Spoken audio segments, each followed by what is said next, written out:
Om Namo Bhagavate Sri Ramanaya.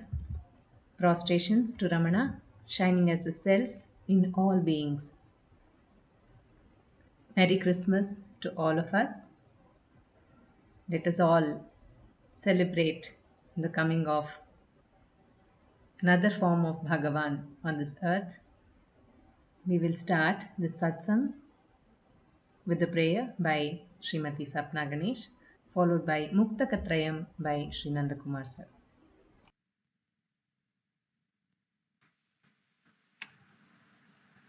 दक्षिणामूर्तिसारम्भां शङ्कराचार्यमध्यमां रमणाचार्यपर्यन्तां वन्दे गुरुपरम्परां वन्दे गुरुपरम्परां वन्दे गुरुपरम्परां शुक्लां वरधरं विष्णुं शशिवर्णं चतुर्भुजं प्रसन्नवदनं ध्यायेत् सर्वविघ्नोपशान्तये आङ्गिकं भुवनं यस्य वाचिकं सर्ववाङ्मयम् आहार्यं चन्द्रतारादि तं नमः सात्विकं शिवम् ॐ नमो भगवते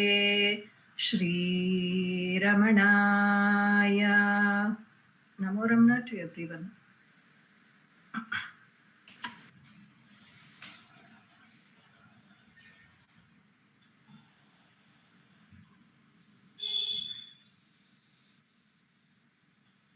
एकम् अक्षरम्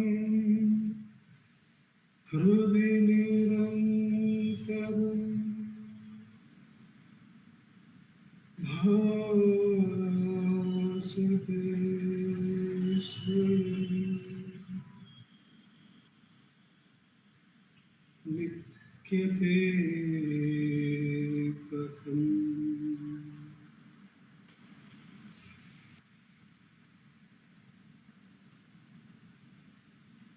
हृदयकुहरमध्ये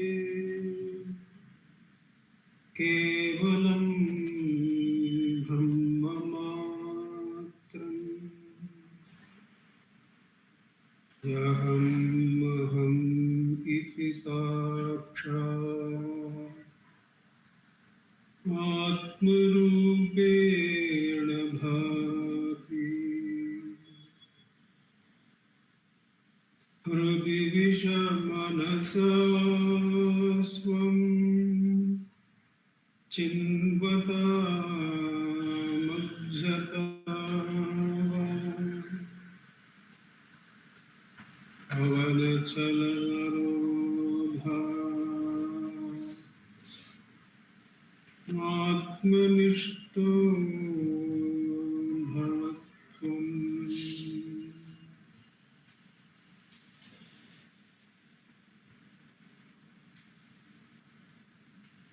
देहं मृण्मयवत् जडात्मकम्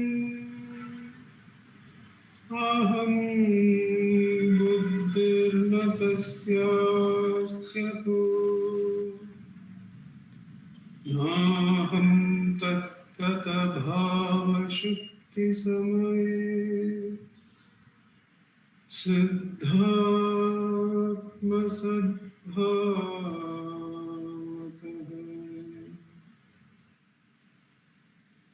कोऽहं भावयुतः कुतो वरधिया दृष्टात्मनिष्टात्मना सोऽहं स्फूर्तितया अरुणाचलशिवः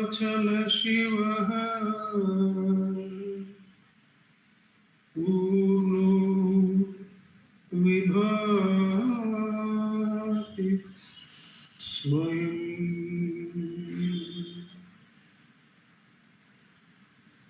सोऽहं स्फूर्तितया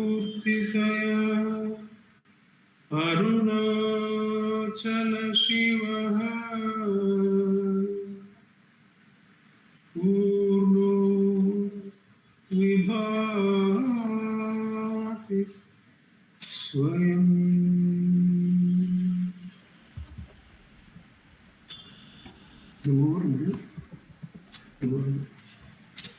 Namo Ramana. We will now have the chanting of Upadeshasaram by Uma Shripati and Srimati Ashwini Balaji. नमो रमण इदमहं पदाधिक्यमन्वहम् अहमिलीनसे प्रलयसत्तया विग्रहेन्द्रिया प्राणधीतमा नाहमेकसत्तज्जगं व्यसत् सत्त्वभासिका चित्त्ववेतरा सत्तया हिते चित्तया ह्यहम् ईश जीवयोर्वेषदीविदा सत्स्वभावतो वस्तु केवलम् वेषहानता स्वात्मदर्शनम् ईशदर्शनम् स्वात्मरूपत आत्मसंस्थिति स्वात्मदर्शनम् आत्मनिर्द्वयादात्मनिष्ठता ज्ञानवर्जिता अज्ञानहीन चेत् ज्ञानमस्ति किं नातुमन्तरम् किं स्वरूपम् इत्यात्मदर्शने अव्यया भवा अपूर्णचित् सुखम् बन्धमुख्यतीतं परं सुखम् विन्दति हजीवस्तु दैविक अहमपेतकम् निजविधानकम् महदिदं तपो रमणवागियम् नमो रमण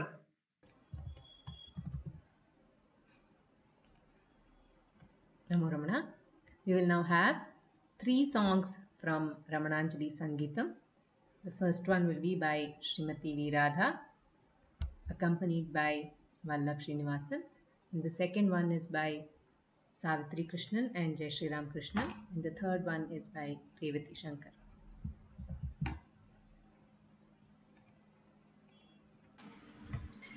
Namo Ramana to all. This month being the Margazhi Madam, we thought of selecting a Tiruvembavai written by Sri Murugana Swami, and the music is by Srimati Surachana Natarajan, and we have taken Vimplas Ragam set to Aditadam.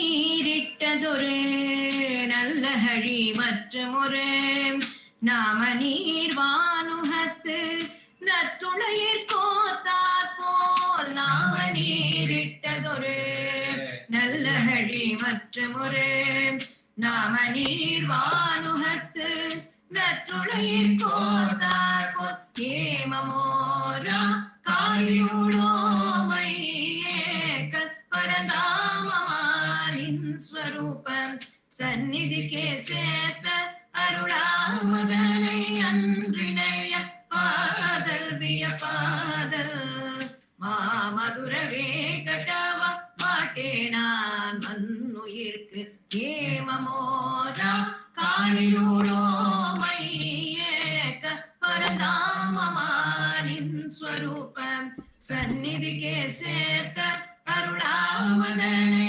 அன்றிணைய Badal வியபாதல் மாமதுர வேங்கடவ மாட்டே நான் மயின்னுயிர்க்கு சேமம் செய்கொற்றால் செழும் காமம் ஒன்றொழிந்த காமங்கள் எல்லாம்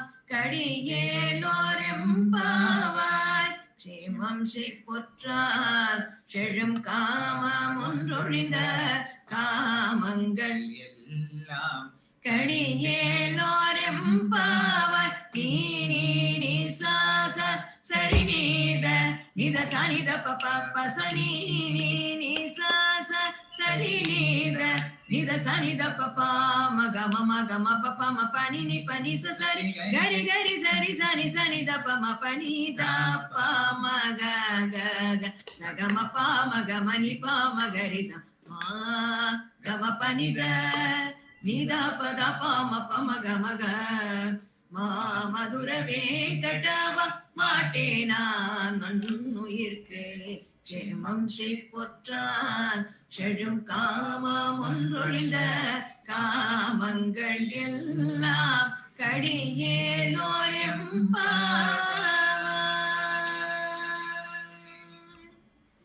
நமோ ரமண.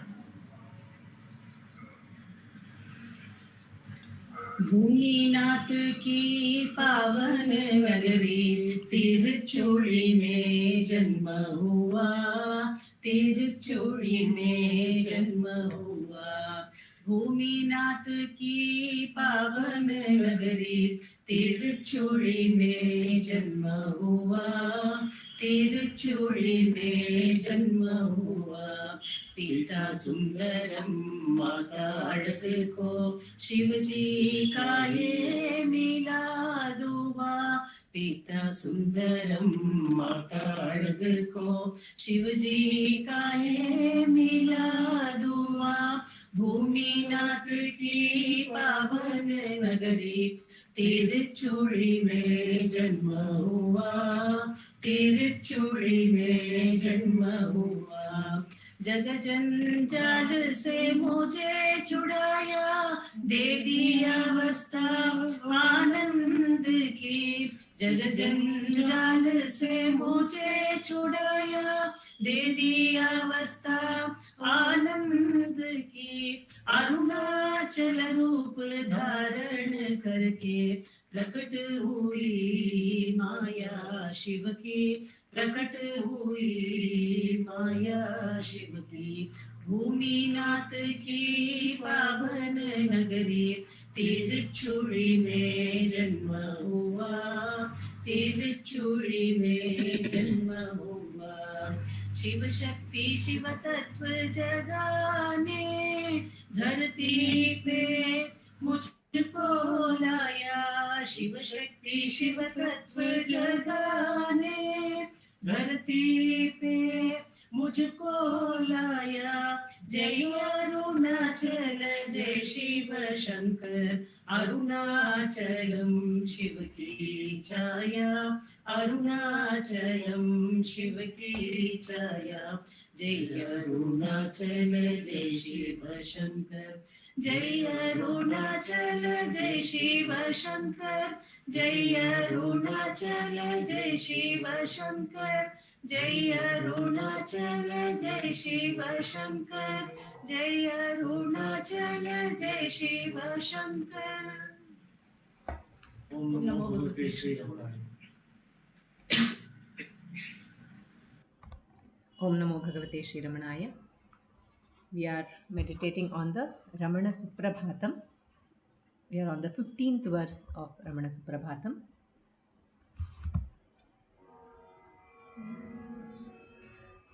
नाहं हरिः शिवगुरुर्नयतीश्वरोऽहं, हृत्कन्दरस्थरमणो ह्यरुणाचलेशः। पीयूषनाथ यतिमाह भवान् कृपालुः, आनन्दचित्रमणभो तव सुप्रभातम्। नाहं हरिः शिवगुरुर्नयतीश्वरोऽहं, हृत्कन्दरस्थरमणो ह्यरुणाचलेशः। पीयूषनाथ यतिमाह भवान् कृपालुः, आनन्दचित्रमणभो तव सुप्रभातम्। Good morning, O Ramana, the supreme consciousness bliss.